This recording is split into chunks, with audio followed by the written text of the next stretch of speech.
నమస్తే అండి, నేను రజాక్. ప్రభాస్ని తొక్కడానికి చూస్తా ఉన్నారా? ప్రభాస్ ది రాజాసాబ్ సినిమా ఏదైతే ఉందో దాన్ని కంప్లీట్గా తొక్కేయడానికి చూస్తా ఉన్నారా? లాస్ట్ సంక్రాంతికి కూడా ఇదే ఇలాంటి తంతే జరిగింది. మెగాస్టార్ చిరంజీవి గారు, బాలకృష్ణ గారి సినిమాలు వస్తుంటే తమిళ సినిమాను దాన్ని తీసుకొచ్చి మన మీద రుద్దే ప్రయత్నం చేసినారు. థియేటర్లన్నీ కూడా వాటిని వేసుకొని వర్కౌట్ కాలేదు, అయినా కానీ భారీ లాస్ట్ అయితే వచ్చింది అనమాట. మరోసారి అలాంటిదే జరుగుతూ ఉంది.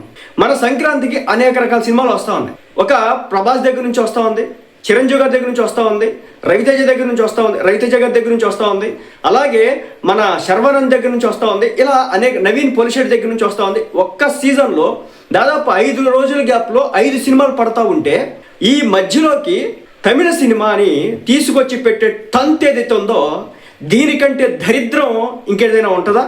తమిళ సూపర్ స్టార్, తమిళ హీరో విజయ్ గారి దగ్గర నుంచి వస్తున్నటువంటి సినిమా జననాయకుడు, అన్ని తమిళ్లో జననాయకన్ అని చెప్పేసి రిలీజ్ చేస్తూ ఉన్నారు.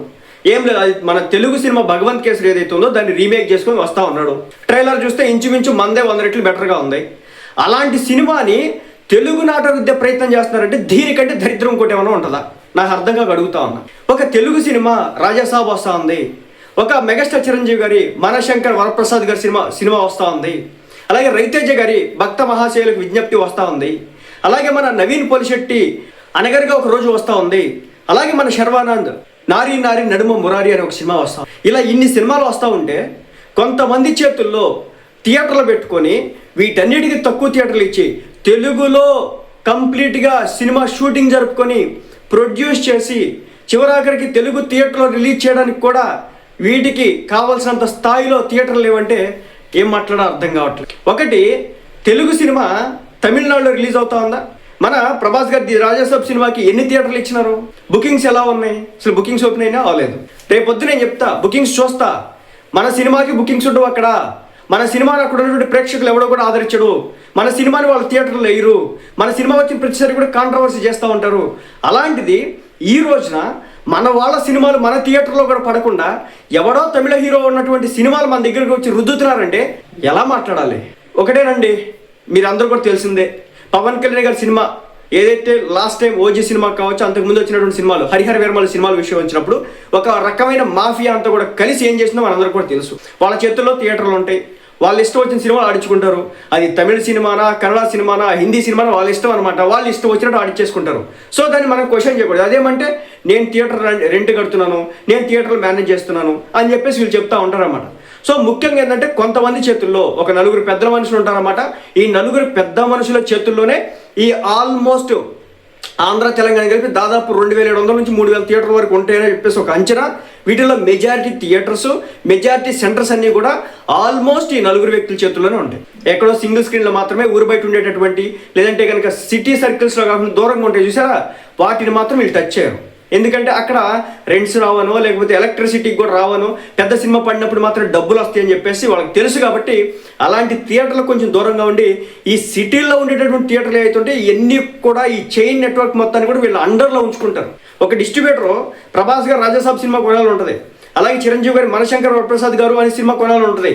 కానీ ఏంటంటే వీళ్ళు కొననివ్వరు. ఎందుకంటే నెక్స్ట్ ఏదైనా సినిమా వస్తుందంటే వీళ్ళ థియేటర్లు అయినరు. కాబట్టి డిస్ట్రిబ్యూటర్లు కొనరు. మీకు చెప్తే ఆశ్చర్యపోతారు. ఈ రోజున నడుస్తున్న కథ ఏంటంటే ఆంధ్ర తెలంగాణలో దాదాపు 3000 థియేటర్లు ఉంటే దాంట్లో 2000 థియేటర్లు కొంతమంది చేతుల్లో కబంధ హస్తాల్లో ఉండిపోయినాయి. వాళ్ళ యొక్క కబంధ హస్తాల్లో ఉండిపోయినాయి. వాళ్ళు ఇష్టం వచ్చింది, వాళ్ళు ఆడిందే ఆట, పాడిందే పాట, అలా నడుస్తూ ఉందన్నమాట. రేపు రాబోతున్నటువంటి మన ప్రభాస్ గారి సినిమా ఏదైతే ఉందో రాజాసాబ్ అనే ఒక సినిమాని కేవలం 900 నుంచి 1000 థియేటర్లో మాత్రమే వేయబోతున్నారు. ఇది దీనికంటే దారుణం ఇంకోటి ఉంటుందా? దీనికంటే దారుణం ఇంకోటి ఉంటుందా? మిగిలిన 2000 థియేటర్లో ఇంచుమించు మెజారిటీ థియేటర్లో జననాయకుడు అనే సినిమాని, అది కూడా తమిళ స్టార్ హీరో సినిమాని ఇక్కడ రుద్దబోతున్నారు. అది కూడా రీమేక్ చేసినటువంటి ఒక సినిమా. డైరెక్ట్గా వాళ్ళు ఏదో స్టోరీ రాసి, స్క్రిప్ట్ రాసి దాని తెరకెక్కిచ్చి చేసినటువంటి సినిమా కాదు. మక్కి మన బాలకృష్ణ గారి సినిమా ఏదైతే ఉందో దాన్ని దించినటువంటి సినిమాని ఈ రోజు నేను తీసుకొచ్చే ప్రయత్నం అయితే చేస్తా ఉన్నాను. ఇంతకంటే ఏమైనా ఉంటుందా? తెలుగు చిత్ర ఖ్యాతిని ఆకాశానికి పెంచినటువంటి ఘనత ప్రభాస్ గారు. ఒక బాహుబలి సినిమాతో అప్పటి వరకు Telugu cinema, Hindi cinema, Telugu cinema, Kannada cinema, Malayalam cinema, south cinema అని ఏమి ఉండదండి. ఒకే ఒక్క సినిమా, అది బాలీవుడ్. బాలీవుడ్ అంటే షారుఖ్ ఖాన్, సల్మాన్ ఖాన్, అమీర్ ఖాన్, వీళ్ళే అనమాట. వీళ్ళు తప్ప ఇంకెవడు లేడనమాట తెలుగు సినిమా ఇండస్ట్రీ అంటే, ఇండియన్ సినిమా ఇండస్ట్రీ అంటే. కానీ అలాంటి వ్యక్తులందరినీ కూడా పటాపంచలు కొట్టి తెలుగు సినిమా అంటే ఇదిరా, తెలుగు సినిమా చరిత్ర అంటే ఎదురా ఇలాంటి సినిమాలు తెలుగు వాళ్ళు మాత్రమే తీయగలరా? ఎంటైర్ ప్రపంచాన్ని అత్యద్భుతంగా అలరించుకోబడినటువంటి ఒక సినిమాని తెరకెక్కించి చివరాఖరికి ఒక బాహుబలి 1 కావచ్చు, బాహుబలి 2 కావచ్చు, RRR కావచ్చు, ఏకంగా RRRకి ఆస్కార్ అవార్డు అందుకున్నటువంటి చరిత్ర కలిగినటువంటి సినిమాని తీసినటువంటి చరిత్ర తెలుగు వాళ్ళది. అలాంటి బాహుబలి యాక్టర్, అలాంటి హల్క్ లాంటి ఒక యాక్టర్, అలాంటి సలార్ బయటకు వస్తా ఉంటే ఈ రోజున అతని సినిమా మీద విషమా? అతని సినిమాకి థియేటర్లు ఉండవా? అదేమంటే తమిళోడి సినిమాకి థియేటర్లా? నేను మళ్ళీ చెప్తున్నా, రేపొద్దున మన సినిమా తమిళనాడులో పడో, మన సినిమాలకి ఒక థియేటర్లు ఇవ్వరు. ఈ మన సినిమా అంటే మన తెలుగు నుంచి వచ్చినటువంటి ఏ సినిమాకి కూడా, నేను ఇంకో ఎగ్జాంపుల్ చెప్పాలనుకున్న ఈ సందర్భంగా, మన వాళ్ళు తెలుగు, తమిళ్, కన్నడ, మలయాళం అని ఎవరిని కూడా, ప్రతి ఒక్కరిని కూడా నెత్తిని పెట్టుకుని రేగుతూ ఉంటారు. ఒక కార్తీ, ఒక సూర్య, ఒక రజనీకాంత్ గారు, ఒక విజయ్ సేతుపతి, ఇలా ఒక కార్తికేయను, ఒకళ్ళు కాదు, ఇద్దరు కాదు, ఆర్యను, ప్రతి ఒక్కరిని కూడా నెత్తిని పెట్టుకొని ప్రతి సినిమాకి కూడా మనం ఎంకరేజ్ చేస్తూ ఉంటాం. కానీ ఇదే తమిళోళ్ళు మన స్టార్ హీరోల్లో ఒక ప్రభాస్ సినిమా వచ్చినా, ఒక అల్లు అర్జున్ సినిమా వచ్చినా, ఒక వెంకటేష్ గారి సినిమా వచ్చినా, ఒక నాగార్జున గారి సినిమా వచ్చినా, ఒక చిరంజీవి గారి సినిమా వచ్చినా, ఒక మహేష్ గారి సినిమా వచ్చినా ఒక్కటైనా ఎంకరేజ్ చేసినారా? ఇక్కడ మనోళ్ళు కట్అవుట్లు కడతారు, మనోళ్ళు బ్యానర్లు కడతారు, మనోళ్ళు పాలాభిషేకాలు చేస్తారు, మనోళ్ళు రక్తాలు చిందిస్తారు వాళ్ళ హీరోల కోసం, ఆ హీరోల కోసం. మరి మన హీరోల కోసం ఏనాడైనా వాళ్ళు ఎక్కడ ఏం చేసినారా? 2, వాళ్ళ సినిమాలు వస్తున్నాయి అంటే మన తెలుగు వాళ్ళు చించుకుంటా ట్విట్టర్లో ట్వీట్లు వేస్తుంటారు. కానీ ఒక ఫెలో యాక్టర్, ఎవరైతే తోటి యాక్టర్ ఉన్నాడో, సేమ్ ఇండస్ట్రీకి సంబంధించినటువంటి ఒక యాక్టర్ సినిమా వస్తుందంటే ఇంకొకటి స్పందించడం. రేపు చూడండి, ప్రభాస్ గారు రాజాసాబ్ సినిమా వస్తే ఒక్కళ్ళ దగ్గర నుంచి కూడా ఒక్క ట్వీట్ కూడా పడదు. కానీ బర్త్డే విషెస్ వచ్చినప్పుడు కూడా రెస్పాండ్ కాదు. కానీ తమిళోడు బర్త్డే విషెస్కి, తమిళోడు సినిమాకి, తమిళోడు ఎంటర్టైన్మెంట్ మాత్రం మనోళ్ళు పరిగెత్తుకుంటూ వెళ్ళిపోతున్నాం. ఇదంతా కూడా బాధతో చెప్తున్నా, అంతేగా నాకేం ఆక్రోశం లేదు. ఒకటే, తమిళ సినిమా ఇక్కడ ప్లే అవ్వద్దంటే అవ్వాలి, కాదనట్లేదు. కానీ ఏంటంటే మన సినిమాని తీసుకెళ్ళి వాళ్ళు రీమేక్ చేసుకుని దాన్ని ఇక్కడ రుద్దే ప్రయత్నం చేస్తున్నారంటే మన స్ట్రైట్ సినిమాలు ఏం కావాలా? మన చిరంజీవి గారి మనశంకర్ వరప్రసాద్ అని ఒక సినిమా వస్తుంది, దానికి ఎన్ని వేల వందల థియేటర్లు ఇస్తున్నారు. కష్టం రావు. అలాగే మన రవితేజ గారి భక్త మహాశయులకి విజ్ఞప్తి, మంచి సినిమా వస్తుంది, బజ్ ఉంది, థియేటర్ ఎక్కడున్నాయి? లేవు, ఆక్యుపై చేశారు ఆల్రెడీ. యంగ్ యాక్టర్స్, మన నవీన్ పోలిశెట్టి గారు కావచ్చు, శర్వానంద్ గారు కావచ్చు, ఇంకో కుర్రోడు సినిమా ఇంకోటి కూడా ఉంది, అనగనగా ఒక రోజు అని చెప్పేసి, ఎవరు కొత్త కుర్రోడు, అనగనగా నవీన్ పోలిశెట్టి కదా. సో ఇలా అనేక సినిమాలు అనమాట వస్తూ ఉంటే వాటిని దేన్ని కూడా మనోళ్ళే ఎంకరేజ్ చేయకుండా కొంతమంది హస్తాల్లో థియేటర్లు పెట్టుకొని ఆ తమిళ హీరోలకి రెడ్ కార్పెట్ వేసి వాళ్ళకి వెల్కమ్ చెప్తా తెలుగు వాళ్ళని మాత్రం ఈడ్చి కొడుతున్నటువంటి పరిస్థితి. దీనికంటే దరిద్రం ఏముంటుంది చెప్పండి? మెగాస్టార్ చిరంజీవి, ఒక బాలకృష్ణ గారు, ఒక వెంకటేష్ గారు, ఒక నాగార్జున గారు, ఇంత స్టార్ హీరోస్ని పెట్టుకొని తెలుగు చిత్ర పరిశ్రమ ఆ స్థాయికి ఎత్తికి తీసుకెళ్తే ఈరోజు మనోళ్ళు మనకి ఇచ్చేటువంటి గౌరవం ఇదనమాట. ఇది ఇంత దుర్మార్గంగా ఉంటుంది అనమాట. అంటే పీతలు గంపలోంచి పైకి వెళ్తా ఉంటే ఎలా లాగి పట్టుకొని కింద గుంజుతాయో అదే మాదిరిగా మనోళ్ళు చేస్తూ ఉంటారు. మనోళ్ళకి ఎప్పుడు కూడా పొరిగింటి పుల్లకూర అంటేనే ఇష్టం. మనది మాత్రం ఎంత టేస్ట్గా ఉన్నా కానీ దాన్ని మనం యాక్సెప్ట్ చేయమన్నమాట. కానీ ఎదుటోడిది మాత్రం నాకుతారనమాట. అదే సంగతి. మొత్తానికైతే ప్రభాస్ గారి సినిమాకైతే నిజం చెప్తున్నా, ఇప్పటి వరకు తన లైఫ్లో ఈ మధ్యకాలంలో బాహుబలి తర్వాత అతనికి ఉన్నటువంటి బజ్ కావచ్చు, అతనికి ఉన్నటువంటి క్రేజ్ కావచ్చు, అతనికి ఉన్నటువంటి స్టామినా కావచ్చు, అతనికి ఉన్నటువంటి బుకింగ్స్ కావచ్చు, వాటన్నిటిని దృష్టిలో పెట్టుకొని కూడా ఈ స్థాయిలో తమిళ సినిమాలు దించుతున్నారంటే మనోళ్ళు గుర్తుపెట్టుకోండి, మనకు కూడా రీజియన్ ఫీలింగ్ అనేది కొంచెం పెంచుకోండి, భాషాభిమానం అనేది పెంచుకోండి. అది ఎదుటోడిని చూసినా మనం నేర్చుకోవాలి. వాళ్ళకి సిగ్గు సేవ లేదనుకోండి, మనం కూడా తెచ్చుకోవాలి కదండి. మనల్ని అవమానిస్తూ ఉంటే ఒక తెలుగు సినిమా అక్కడికి వెళ్తుంటే ఒక పోస్టర్ పడతా ఉంటే ఇది తెలుగులో ఉంది అని చెప్పేసి దాన్ని వాళ్ళు ఏం చేస్తున్నారంటే కాల్చుతున్నారు, చించుతున్నారు, కాళ్ళ కింద వేసి తొక్కుతున్నారు.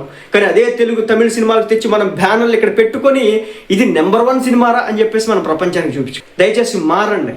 మన బుకింగ్స్ అక్కడేం ఉండవు, మన టికెట్ రేట్లు అక్కడేం పెరగవు. మీకు ఇంకో విషయం చెప్తే ఆశ్చర్యపోతారు. మన సినిమా థియేటర్లలో ఒక విజయ్ గారి సినిమా పడినా, ఒక సూర్య గారి సినిమా పడినా, ఒక కార్తీక్ గారి సినిమా పడినా, ఒక విజయ్ సేతుపతి గారి సినిమా పడితే టికెట్ రేట్ 400 నుంచి 500కి వెళ్తుంది. కానీ ఇదే సినిమా టికెట్ తమిళనాడులో 150కి మించి ఉండదు. సింగిల్ స్క్రీన్లో 50 నుంచి 75 రూపాయలకి మించి ఉండదు. కానీ మన వాళ్ళు ఇక్కడ సింగిల్ స్క్రీన్లోనే 200, 300, 400. తెలుగు వాళ్ళు అంటే అంత తేరగా ఉన్నారో వీళ్ళకి నాకు తెలియక అడుగుతాను. ఎంతకాలం దోచుకు తింటారు తెలుగు వాళ్ళని? మన దగ్గర సినిమా షూటింగ్లు చేయరు, మన వాళ్ళని పెట్టుకోరు, ఎడిటింగ్ మన వాళ్ళది కాదు, ఆడియో మన వాళ్ళది కాదు, మొత్తం ఇక్కడ కాదు, కానీ సినిమా మాత్రం ఇక్కడ తెచ్చి పడేసి ఇక్కడ నుంచి దోచుకొని వెళ్తారనమాట. మళ్ళీ చెప్తున్నా, నాకు తెలుగు నాకు తమిళ చిత్ర పరిశ్రమ అంటే నేను అగైనెస్ట్ కాదు, కానీ ఆత్మాభిమానం అనేది ఒకటి ఉండాలి కదా మన మనసులో. మన మెగాస్టార్ గారు సినిమా వస్తా ఉంది, అక్కడ బ్యానర్లు కడతారు, ఎవడైనా చెప్పండి, నాకు తెలియకడుగుతా. రేపొద్దున విజయ్ గారి బ్యానర్లు ఇక్కడ కడతారు, విజయవాడలో కడతారు, హైదరాబాద్లో కడతారు. ఎందుకు కడుతున్నారు మీరు? దయచేసి నేను సినీ అభిమానులకు చెప్పేది ఒకటే, దయచేసి మన సినిమాలు వచ్చినప్పుడు వాళ్ళ సినిమాలు ఎంకరేజ్ చేయండి. వాళ్ళ సినిమాలు వచ్చినప్పుడు మన సినిమాలు ఆ టైంలో లేకపోతే కనుక ఎంకరేజ్ చేయండి. చూడండి, వెళ్ళండి, ప్రేమ చూపించండి, ఆప్యాయత చూపించండి. వాళ్ళకి ఎలాగో చూపించారు, మన మీద ఉండదు వాళ్ళకి. దయచేసి అర్థం చేసుకోండి. మనశంకర్ మీరు వెళ్ళాలనుకుంటే ముందు రాజాసాబ్కి వెళ్ళండి, ఆ తర్వాత రిలీజ్ అవుతుందండి మనశంకర్ వరప్రసాద్కి వెళ్ళండి, తర్వాత భక్త మహాశయులకు విజ్ఞప్తికి వెళ్ళండి, అనగనగా ఒక రోజుకి వెళ్ళండి, నారీ నడుమ మురారి. తెలుగు సినిమాలన్నీ చూసిన తర్వాత మాత్రమే అంతా ఇష్టం ఉండి అంతా డబ్బు ఉంటే, ఆల్రెడీ మనం భగవంత్ కేసరి చూసాం కదండి, బ్లాక్ బస్టర్ హిట్ కదండి, మక్కి గుద్దినాడు కదండి. మరి అక్కడికి వెళ్ళి ఇంకా మనం చూసేది ఏంటండి? మనకు స్టోరీ తెలీదా? అక్కడికి వెళ్తే కొత్తగా మనకు చూపించేది ఏంటండి? ఒక కొత్త ఫ్రెష్ లుక్లో ఇప్పటి వరకు చూపించినటువంటి జోనర్లో మన ప్రభాస్ గారు బయటకు వస్తూ ఉన్నారు. ఒక హర్రర్ కామెడీ అని చెప్పేసి, హర్రర్ ఫ్యాంటసీ అని చెప్పేసి ఒక జోనర్లో బయటకు వస్తూ ఉన్నారు. మనశంకర్ వరప్రసాద్ గారు అద్భుతమైన లుక్తో కొట్టేసినారు. రవితేజ గారు భక్త మహాశయులు విజ్ఞప్తి సూపర్ ఎక్స్ట్రాడినరీ ఉంది. అనగనగా ఒక రోజు నారి నడమమ్మర ఇంత అద్భుతమైన సినిమాలు పెట్టుకొని ఆ పనికిమాలిన సాంబార్ బ్యాచ్ సినిమాని మనం దాని వెనకాల పడాలా? దయచేసి అర్థం చేసుకోండి. తెలుగు సినిమాలకు ఫస్ట్ ప్రిఫరెన్స్ ఇవ్వండి. ఇప్పుడు ఏంటంటే బేసిక్గా ఈ సినిమా ప్రొడ్యూసర్లు, డిస్ట్రిబ్యూటర్ల విషయానికి వస్తే కనుక ఎందుకు వాళ్ళ థియేటర్లో హోల్డ్ చేస్తున్నామంటే వాళ్ళ దగ్గరే డిస్ట్రిబ్యూటర్లు కొంటారు. ఎందుకు ప్రభాస్ సినిమాని లేదంటే మనశంకర్ ప్రసాద్ సినిమాని వీళ్ళు ఎందుకు కొనరంటే, ఒకటి ఈ థియేటర్లో హోల్డ్ చేస్తున్నటువంటి వ్యక్తులు ఎవరైతే ఉంటారో సో వాళ్ళ కబంధ హస్తాలు వీళ్ళు ఉన్నట్టే. వీళ్ళు ఇవ్వాలంటే వాళ్ళ థియేటర్లు ఇస్తేనే వీళ్ళు కొనుక్కుంటారు కదా. సో వాళ్ళ అంటాకు కూడా ఏం లేదు. మొత్తం థియేటర్లో ఏదైతే ఈ మాఫియా ఉందో ఇదే అనమాట ఈ కథ అంతా నడిపేది. దయచేసి ముందు ఫస్ట్ మన సినిమాలకి ప్రిఫరెన్స్ చేయండి, ఆ తర్వాత వాళ్ళ సినిమాలకి బొండి నచ్చితే అది కూడా. అప్పటి వరకు వేరే వాళ్ళ సినిమాలకి వెళ్ళొద్దు. ఫస్ట్ మన వాళ్ళకి మనం చూసుకుందాం, తర్వాత అప్పుడు బాగా డబ్బు ఉంటే కనుక మనం ఈ సినిమాలు చూసిన తర్వాత ఇంకా కూడా చూడాలని థియేటర్ ఉంటే కనుక అప్పుడు వెళ్ళండి. సో అదనమాట. మొత్తానికి అయితే ప్రభాస్కి అయితే చాలా ఆయన సినిమాకి అయితే చాలా దెబ్బ పడబోతోంది. చాలా భయంకరంగా థియేటర్లు తగ్గించారు. 3000 థియేటర్లకు 1000 థియేటర్లు కూడా సినిమా పడట్లేదని టాక్ నడుస్తూ ఉంది. నిజం చెప్తున్నా, ఇది చాలా బాధాకరం ప్రభాస్ గారి సినిమాకి.